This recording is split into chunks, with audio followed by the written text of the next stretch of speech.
वाळवंटामध्ये ते आपले नाकावर केशवांना माधवांना गोविंदांना विष्णू ते करायला लागले काही संध्या. त्यातला एक ब्राह्मण थोंब्या होता, त्याला काय येत नव्हतं.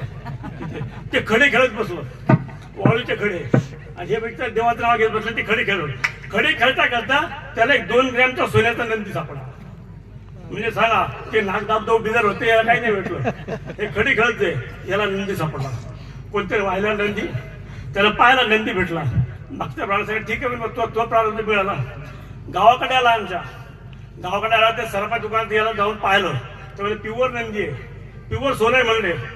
2 ग्रॅमचा आहे, पण 2 ग्रॅमची अंगठी होत नाही. तू असं कर, ते घडून 3 ग्रॅम घेऊन ये.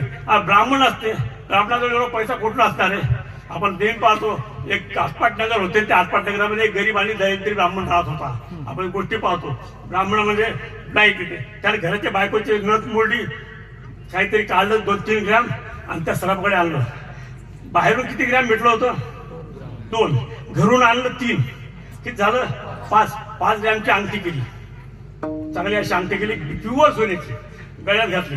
जो भेटेल त्याला बदल. मागे असं नव्हतं, आपण मागे अंगठी दाखवायची प्रत्येकाला.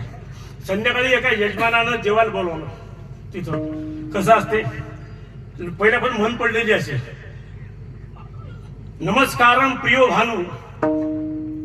त्या सूर्याला नमस्कार आवडतो. नमस्कारम प्रियो भानू, जलधारा प्रियो शिवा, अलंकारम प्रियो ललना, ब्राह्मणम भोजनम प्रिया, अशी म्हण पडलेली आहे. मग ब्राह्मण जेवायला